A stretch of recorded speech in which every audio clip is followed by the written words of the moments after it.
Walking down the streets, feeling the breeze.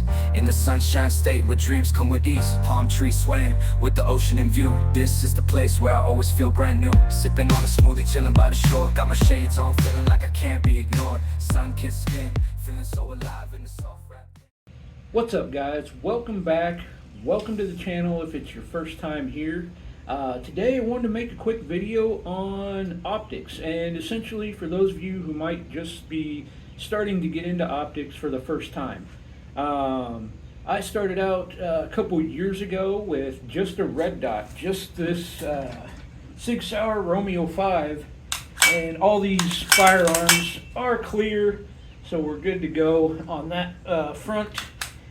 Just cleaned them all, so yeah, like I say, definitely good to go. But red dots are essentially kind of, I don't know, I want to say like an entry point into optics. They're typically a little bit cheaper, you know, and they run the gamut from different companies. You can get really cheap ones that may not be quite as robust as others. This definitely isn't the Romeo 5, if you're familiar at all, isn't the top tier, most robust out there, but I like to try to get the, I don't know, most robust of the budget end, if you will.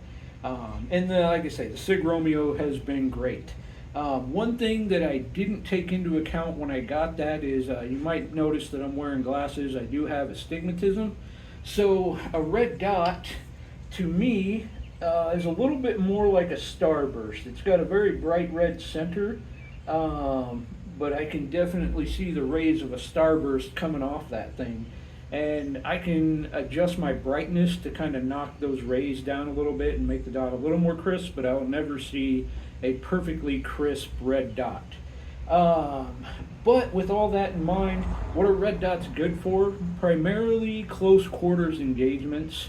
Now, I know there's some of you out here are going to argue with me on that, because yeah, you can take a red dot out there quite a ways, but typically you have no magnification, and that's kind of why I say more limited to close quarters. Now I can take it out to 100. I'm sure most people can probably take them out to 100 yards with relative ease, and I actually started out with this guy on my 350 Legend deer rifle for hunting deer in Iowa, and it worked. Bugs.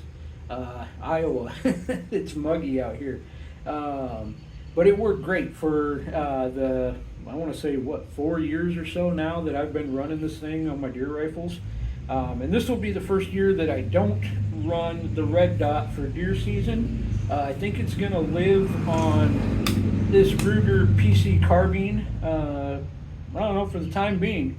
Works pretty good on this thing. And the deer optic this year, right now, this optic's on the M&P 15 Sport 2, but is going to be our next category, which is Prism scopes. Prism scopes are fixed power magnification, and for guys with astigmatism, if I would have known this ahead of time, I probably would have, instead of getting the red dot, would have went with a 1X. I don't know, if I knew about Prism scopes being magnified optics, I kind of, like I say, I was new getting into it.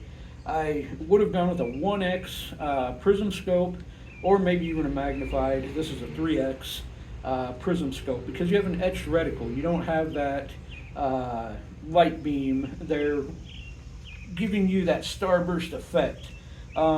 This particular Vortex Spitfire does have an illuminated reticle, and great illumination, and the illumination is crisp, but you don't have that starburst effect. Now, being a 3X, some people might have challenges with imagining this thing for close quarters, but with the, I took notes because memory and words are hard, with the Benden aiming concept, not Brandon, Benden, they are close, so I don't know, both concepts, Brandon concept and Benden concept, are pretty cool in my opinion. But with that Benden aiming concept, you look through the optic with your dominant eye and keep your non-dominant eye open. And essentially what you're doing is superimposing the reticle over your target.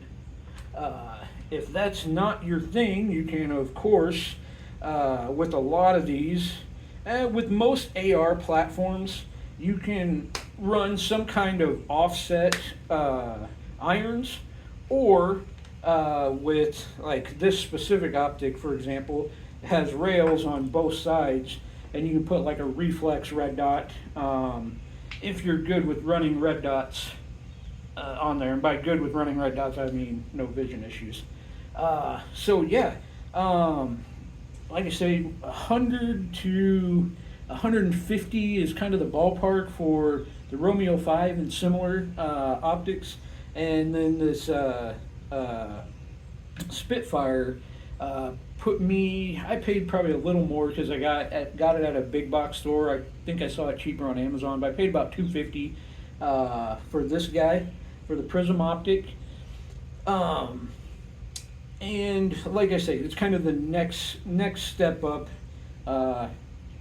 in rifle optics. All right, so moving on to our third category. Our third category in my inventory anyways, is the LPVO. And it's another step up in price, just a little bit more heft, or a little bit more weight to it. But you, with an LPVO, typically have 1 to, I've seen 4, 6, 10. I'm not like an expert on them, so I'm not sure if they go higher than that. But those are the ones that I'm, I guess, aware of. But you start out with that 1X, which is no magnification, kind of like your red dot. This one's got an illuminated reticle again, so no starburst effect on the illuminated reticle. And then you can crank this thing up, or anywhere in between, 6 power, so you can stretch it out there pretty good. And I recently did a video with this guy shooting a little 8 something ounce Red Bull can at 120 yards on the first shot. Super impressive, maybe not, but from my perspective, it was kind of cool to hit that small of a target at that range. And that's the max that my particular shooting range goes to. And price wise, you're probably, just for an entry level LPVO, looking more towards the 250 to 300. You can take it way up there beyond that. You can do the shopping or research yourself, but you're taking another step up in price, and like I say, overall length and form factor. The other thing with the scopes, the Prism scope and the LPVO, is that you have to keep in mind in going that route over a red dot, is the red dot doesn't have eye relief. You pretty much have unlimited eye relief. What is that? That means, whether the dot's out there or, let's see, so the stock's all the way out, I can take this thing out, and I can see that red dot just fine, no issues, no shadowing or anything looking through the glass, or I can be right up close and right on it and still see through it. So no eye relief, whereas with a scope, you have to be at that sweet spot, I want to say 2 to 3 inches behind the optic to see clearly through the scope. So you don't have that issue with the red dot, whereas you do with both the Prism scope and the LPVO. Let's see, aside from that, is there anything else I wanted to cover? I think we got it all. Having illumination, both your scopes do take batteries, but if your battery fails for whatever reason, you've got that edged reticle. Shooting in the daytime, I didn't even use the illumination. They work out great that way, and saves me a ton on battery. So there's that. I think that's all I've got for you guys right now. Hopefully I've stitched in some pretty good shooting clips using each one of these optics, and I hope this gave you some food for thought, or maybe helped you in your decision. Guys, like I say, if you've got experience with all these and I missed something, or you have something more to add, feel free to do so in the comments. Greatly appreciate the support for all the 2A community. If you like the channel or want to help support the channel, definitely give me a thumbs up, hit that subscribe button, or even think about visiting my Ko-Fi page. I'll put the link in the description below. You have the option to donate to the channel a little bit there. A couple bucks towards a box of ammo would go a long ways. But otherwise, thanks for staying to the end, and I'll see you on the next one.